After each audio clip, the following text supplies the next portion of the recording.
What is going on, Colts Nation? Welcome back to another episode of Bring the Juice here, guys.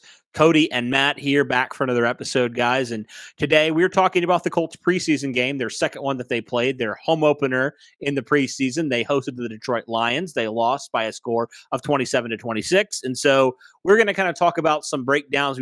Derek and I already did kind of our immediate thoughts after the game yesterday, but we kind of wanted to talk today, guys, as we did with week one, some players who helped improve their stock with stock up, or some players who maybe didn't really do a whole lot for their stock, whether they played badly or they didn't quite do enough to kind of help themselves out in the long run as the Colts are getting closer and closer to having to make some more cuts and, trying to get down to that 53-man roster.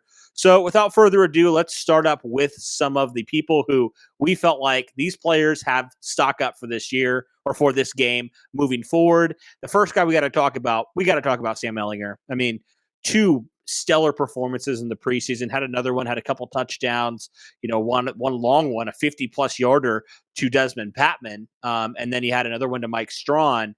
And it just seems like, Matt, Sam Ehlinger is so much more comfortable in this system, so much more comfortable as a player. I know he worked a lot this offseason to improve some of those areas where he really struggled last offseason, and so it seems like, at least right now, and again, these are against 2s and 3s, but it seems like, at least on the surface, Sam Ehlinger is a more confident and more poised quarterback. Yeah, I mean, like you said, he looks more comfortable. He's looking really good out there, even though he's not really going up against any starters. I've been pretty impressed with him, just how he, sees the field. It looks like the game is getting slower for him.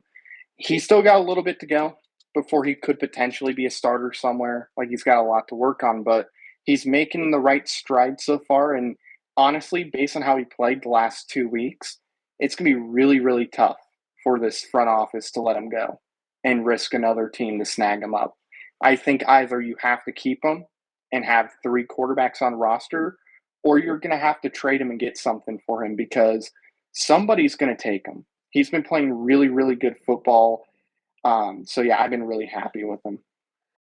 Yeah, and there for those people, because I know there was inevitably going to be people who say, "Oh, QB2, guys." Let's just be honest. That's probably not going to happen. I mean, you got to kind of think about who he was playing against. And Nick Foles, it's not like Nick Foles was stinking it up. He was 5 of 6. He didn't play that Right. much in this game, and so I kind of look at it as now. I think more so this warrants that conversation you're talking about.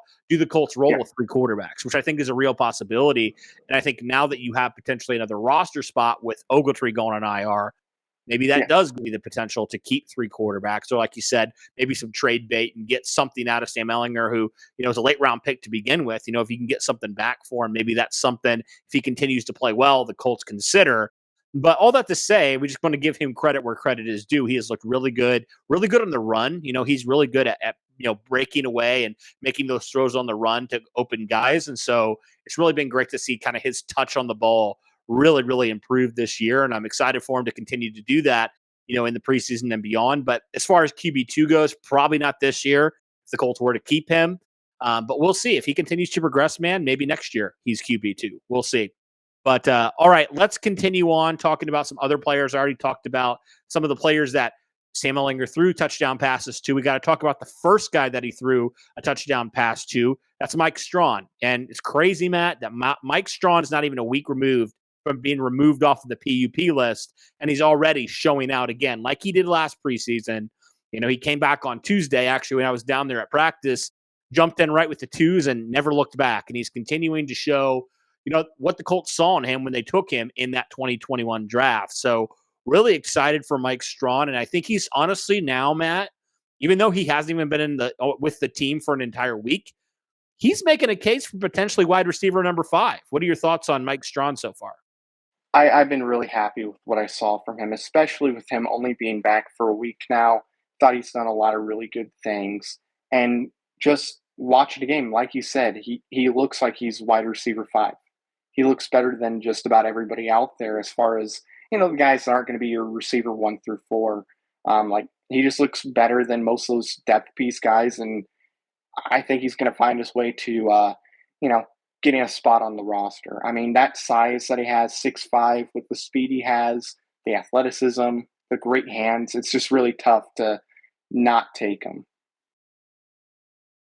Yeah, it's crazy, man, that he's been able to do what he did. We all knew the traits were there, but I think there were questions like, when he does get back, is he going to be effective? Because he literally hasn't played like since last year.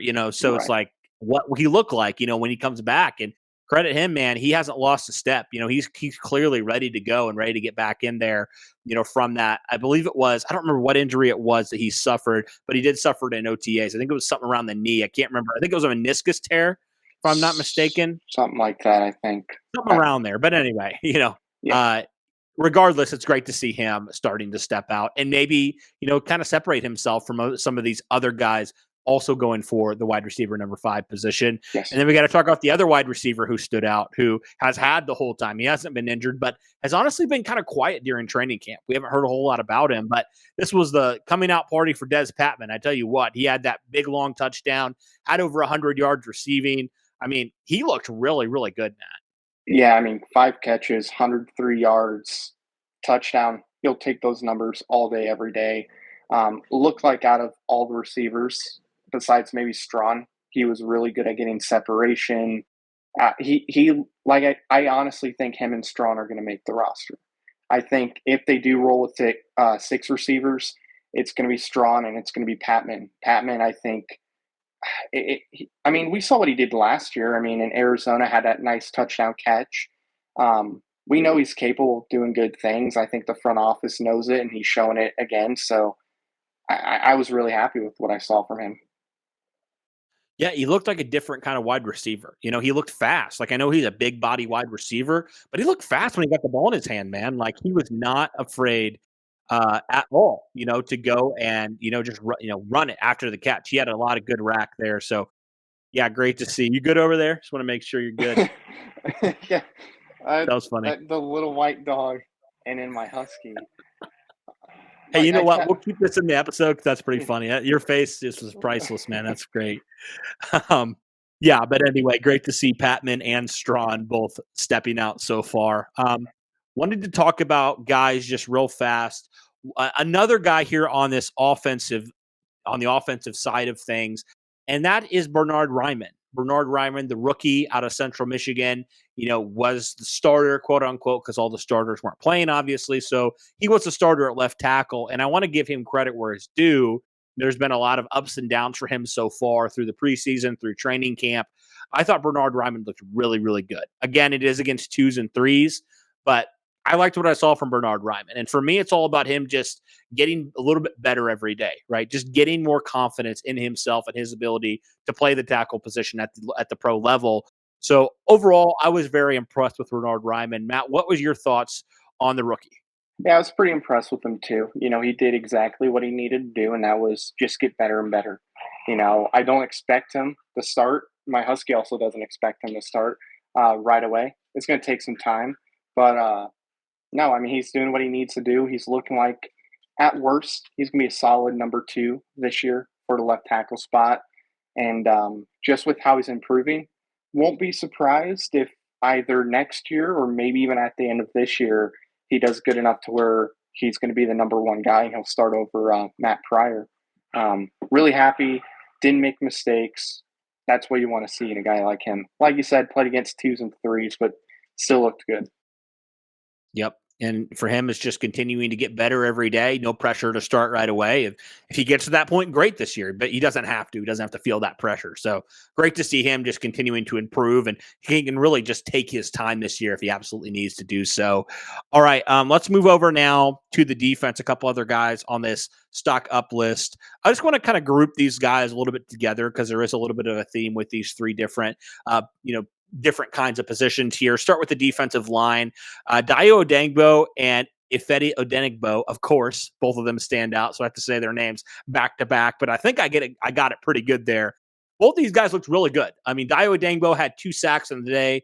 Ifedi, I think he also had a sack. If not, he had a couple good pressures.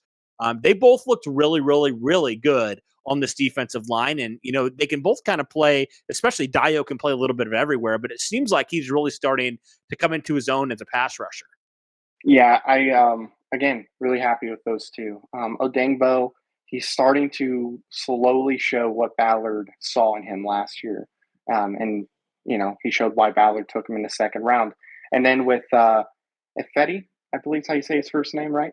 I thought Yeah, he if looked any. really Yep. good. Honestly, as far as the defensive lineman today, he was the second best.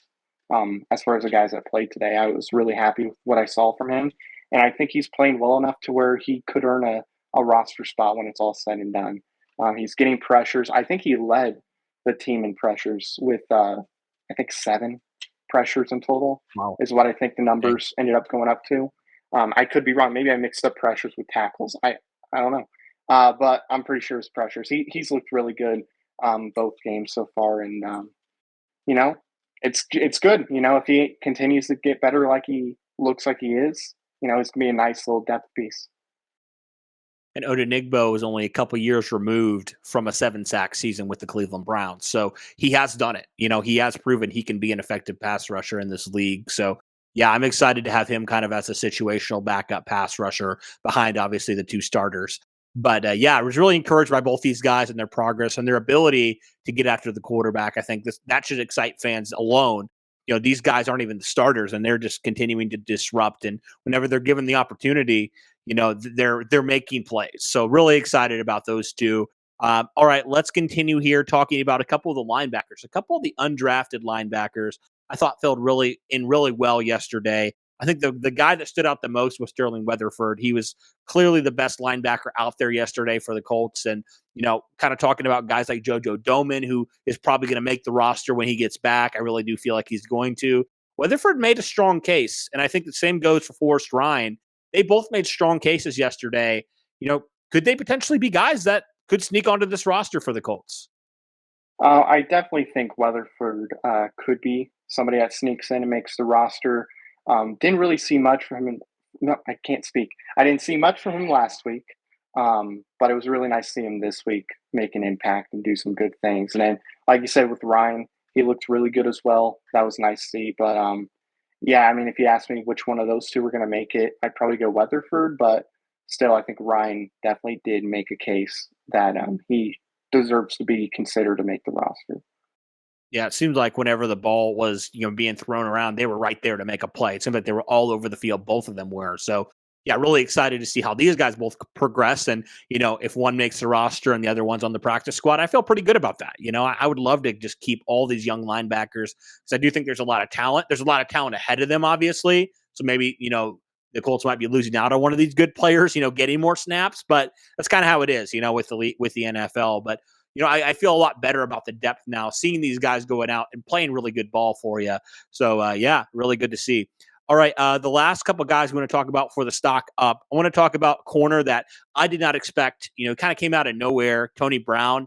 I thought he had a really nice game. He had the interception, obviously. Did give up a touchdown, but, I thought the positives yesterday outweighed the negatives, and he showed kind of his ability a little bit to be a pretty good corner, So I was really encouraged by him. And then obviously Nick Cross as well, one of the only starters out there yesterday. But, he showed kind of his versatility, Matt, in terms of, tackle ability. He was out there filling the gaps. Even though the Colts run defense struggled yesterday, I felt like, he was not somebody that struggled. Nick Cross was out there making plays. And then obviously in coverage, we all know the third down coverage play that Nick Cross made in the back of the end zone. So, all that to say, what were your thoughts, Matt, on these two players? Didn't really expect much from Tony Brown, kind of like you, but he made some plays. He made some plays yesterday that it was nice to see. Had that interception, like you mentioned, had a nice couple of coverage plays and whatnot. So it was really nice to see. He really stuck out to me yesterday. And then with Nick Cross again, just doing his thing.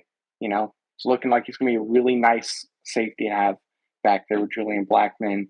And I think he's going to be the starter, which honestly, I thought Rodney McLeod was going to be the starter at first, but now I think it's going to be Nick Cross. I think he's played good enough to where he's earned that spot. Yeah, we all knew the talent was there for Nick Cross. Like, it was no question. The athletic ability was there. Like, we were all excited for that, but just like, how raw is he coming in the third round? Like, how raw is he going to be year one? And I think the beauty with a Nick Cross is, well, maybe right away, if you were to play Rodney McLeod over him, Rodney McLeod may be, a little bit better right away. I do think the long-term outlook on a guy like Nick Cross is huge. I mean, because he's a guy that can do everything, like that's something as much as I loved Corey Willis, he really struggled in coverage, and so it seems like from what we've seen with the sample size of Nick Cross, he doesn't really struggle in either department. He's pretty good at both departments. So, and you throw that on top of just the athletic ability that he's given and just his size and all those things. I think that's a recipe for some really really good safety play at your strong safety position. So really excited to see how he continues to get better because it feels like he's continuing to get better, and these reps are so valuable for those rookies like Cross. So yeah, I was really encouraged with what I saw from him, even if it was only against the twos. He was never out of position. He was constantly there making plays. So, all right, let's move on now to some of the guys who stocked down. And I know this one, Matt's going to get you right away. I know you're going to defend him, but I really do think it's valid. Jack Coan, while the stats don't necessarily look bad yesterday, and I know there were other factors as well, there were times where Jack Coan did really struggle yesterday. And I think maybe, there were some people who I think maybe were going maybe a little bit too critical of Jack Coan. But also, I do think that when it comes to the quarterback battle, he didn't do himself any favors, especially considering how good Sam Ehlinger looked yesterday. Give me your thoughts on Jack Coan. Look, man, I mean, Jack Coan was unbelievable yesterday. I mean, he should have had 250 yards passing. Everybody else was slacking. Just a lot of missed opportunities. The offensive line played terrible for him. I mean, the guy, he could run 55 miles per hour, but the offensive line, when he was trying to extend the play, Oh yeah, did something to his feet so he can run fast. But no, all kidding aside, yeah, Jack Coan did struggle yesterday at times. He definitely did struggle at times. However, the offensive line for every quarterback was not good at all. I mean, there's a few guys that were pretty solid, like Fries, French, Raimann, some of those guys, but a lot of the depth pieces that were on our offensive line, not good. Not good at all. And, Jack Coan, not the fastest guy in the world. So there were moments that he had to try to extend the play. He was put in really difficult situations at times. But I will say, had a really nice drive at the end of the game, led him down the field, potentially could have won the game. The offensive line collapsed on him again on that 2-point conversion. But like you said, he did struggle at times. I'm not saying he's fantastic. I'm not saying that he was great. His chances of making the roster definitely went down because of how Sam played. I'll definitely agree with everybody on that. But I do think people need to chill a little bit. Just kind of look at the offensive line and see how bad it was on a lot of those plays that he was out there. And I thought he played all right. I didn't think he played all that great. I thought he was okay. Yeah, he had moments where, like you talked about, like he led a drive, that went and would have tied that game if they would have kicked the field goal or the extra point. But yeah, he did have moments where he struggled, and you're like, yeah, he's probably not going to make the roster. At this point, he'll probably be a practice squad guy, if anything. So, just in terms of stock, I don't think it really helped his stock at all, especially considering talk about Ehlinger's play and how sensational that was. But yeah, just a guy that we'll have to see, if the Colts keep him on their practice squad and what kind of happens with him, because he is raw. He is still a rookie. He's still got a lot to learn and grow, and I think he can. So a lot of people dunking on him right now. Just want to give him the benefit of the doubt if we can. All right. Another guy here we want to talk about, and I don't know if this was more him or just, a lack of opportunity, but we didn't see anything from Jelani Woods yesterday, which was a little bit surprising given how, you would think in these preseason games, especially, you'd want to see a guy like Jelani Woods a little bit more because, now especially without Ogletree out there, he's out for the year. Like, you don't really have a whole lot of guys outside of really Mo and maybe Kylan Granson, so like, Jelani's the next guy up there. You would like to see him get more opportunities. What were your thoughts kind of on Jelani Woods' kind of absence yesterday in the Colts offense? Yeah, I mean, I think it was a little bit of both. I think, probably more lack of opportunities. I think with Mike Strawn being out there, that took away a little bit from him. But he just, like I said, he wasn't. It felt like he was non-existent. There was times where I didn't even think he played, because he just wasn't really that involved all that much. But yeah, I mean, like you said, just wasn't out there. I didn't think he was bad, obviously, because he didn't really do anything. Yeah. didn't see much from him, Yeah, so it's hard to say if he was good or bad. Like right. maybe they just didn't target him on purpose. I don't know what the Yeah, answer is, but I would have liked to see him a little more. So yeah, that's kind of why we have him on the stock down because we don't really know, but it kind of yeah. seems that way right now based off of the lack of production. So, all Mhm. right, let's keep talking here. You talked about the offensive line. I thought the interior offensive line was very poor. Colts Yes. barely could run the ball at all. I think they Mhm. had under 2 yards of carry at one point. It was bad. Yeah, It was really bad in terms of trying to run the football. And, you talk about guys like Fries and French and all those guys, and even Danny Pinter was in the game at center. The offensive line still struggled. So it's yeah, like, what is the deal with these guys? I felt like a lot of them played really well in the week 1 game, and it felt like they kind of came back to earth a little bit more in this game and didn't really right. have the greatest game when it came to running the football. What were your thoughts on the interior offensive line? Uh, yeah, it wasn't great. They had a total of 30 yards rushing, everybody combined. Not great, not great at all. Again, those numbers would have been up if Taylor and Hines were in there for sure. But still, 30 yards when you have Lindsey out there and Tyson Williams, who I think is a pretty solid back. The numbers should be higher. Interior offensive line, not great at all. Like I said, there was really only a few guys on the whole offensive line that I thought played well or okay. Everybody else I thought was just not good. Yeah. And it concerns me, if I'm going to be honest. It is concerning. Yeah. I do feel like the Colts are going to sign a veteran somewhere. They have Yeah. to, and that interior, And they and got maybe Kelly even coming back tackle. too. They do, yeah.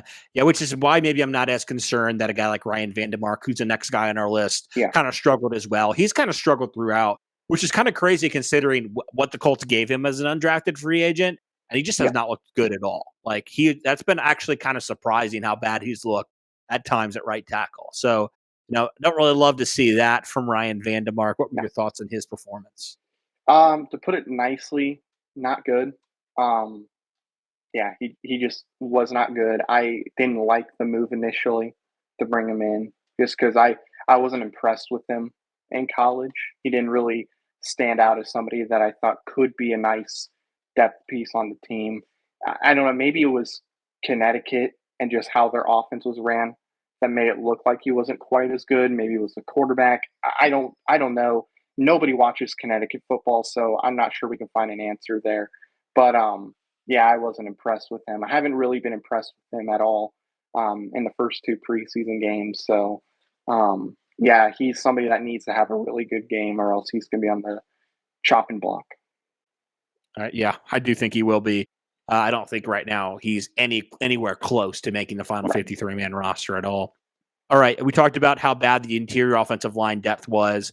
Talk about the defensive interior depth wasn't great either. No. And you just have to look no further than the rushing yards given up as Yeah. well. The Lions were able to do whatever they wanted running the football. Didn't matter who was in there running the ball. Mhm. There were just wide open lanes, and some people blame the linebackers. I don't really. I blame the defensive line. They really Yeah. struggled to stop anybody. It wasn't like this running back had a decent game. Everybody was running really, really good. And it's kind of honestly disappointing considering some of those guys we're looking at, like Eric Johnson, Curtis Brooks, throwing whoever else you want to throw in. They really, really struggled yesterday, I felt like. Yeah, it felt like most of the guys on that defensive line was just getting bullied all game.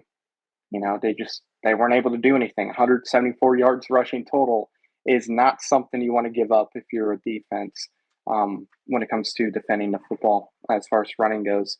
Um, yeah, I wasn't too happy with that. It felt like at times they were just able to. They could have jogged right up the middle and would have got 5 yards. Like it was that bad yesterday. Yeah. It was rough. It was really Yes. rough. And those guys didn't do themselves any favors either, Oh no. So we'll see, man. We didn't really get any answers at interior defensive line. So we'll see. Right. All right. A couple more guys we want to talk about. We stay on the defensive line real fast. I felt like as good as, Ifedi and Dio were yesterday, Ben Banogu struggled. He didn't really do a whole lot. Didn't see him much in this game. He had a couple pressures, but compared to these other guys, I don't feel like he did himself any favors. Yeah, he really didn't do anything. Look, he needs to have really good games. He's one of those guys that I could see being on the chopping block as well, just because the past few years hasn't really done anything, and I don't know if it was because he just wasn't being involved. Like Eberflus just didn't get him involved as much as he should have or not. But it looks like this year he's still same story, just not really getting involved as much. Had a good game last week. I thought he played pretty well, but yeah, this week, like you said, he really didn't do anything to help himself. I feel like that's kind of been the story of Banogu. He has Yeah, moments where he flashes and moments where he's just invisible, where he doesn't right. do anything. And we saw it again. And, a lot of people, like you talked about, were saying, is it the scheme? And Banogu even said it was a scheme, and so everybody's like, okay, maybe now we're going to see him just take this giant leap, this year as a player. And in some ways, he has taken some leaps. It seems like he's grown, but also it's the same issue. It maybe it's less of a scheme issue and more of a Ben Banogu issue. That's kind of what it's seeming like. It's a little bit more. And that's unfortunate given the talent he does have, the athletic ability he does have, the fit in this defense that he does have. We'll see. He has another, he has some more time to make it up. Like, it's not like this is the end for him necessarily, but it's getting closer and closer to him being on the chopping block, like you said. So I'm kind of really nervous for him, just to see, like, is this really his last chance with the Colts? I do think it is. So if he doesn't step it up here in the next couple of weeks, I do think he's going to be done with this team. We'll see how it plays out, though. I mean, I don't know how it's going to play out, but we'll see. All right, let's finish with one last guy that I felt like really struggled. Talking about that cornerback 5 position, Chris Wilcox really struggled. He gave up some big catches down the stretch and kind of looked lost in certain situations. What were your thoughts on him? Talking about a guy like Tony Brown, who's played really well. Chris Wilcox really didn't play well. Yeah, it looked like he struggled, gave up some opportunities for sure. Looked like he got beat a few times, which is something you just don't want to see at all. Um, yeah, I mean, he just didn't really do anything positive. When you have the corners, and within a position that important, you need guys 1 through 5 that can go out there and they can contribute. You need guys that could start on other teams, and I don't think Wilcox is that guy. Honestly, I think they probably are going to have to go after somebody like a vet. I don't know, maybe a vet gets cut at some point and they bring him in. But yeah, Wilcox, I didn't think he really did anything all that great. All right, guys. Well, that'll do it for our look at some stock up, stock down players from week 2 against the Detroit Lions. Let us know your thoughts on all these players, maybe some players that we missed that you want to talk about as well. Leave those things in the comments. Thank you guys so much for all your support. Be sure to hit that like button, subscribe, push it out to more Colts fans. Guys, be sure to go check out Matt's channel. He does a lot of good Colts stuff. Just type in Inside the Horseshoe Podcast. You'll find him on YouTube and also some other places as well. So that'll do it for this one, guys, though. Thank you so much. And as always, guys, go Colts.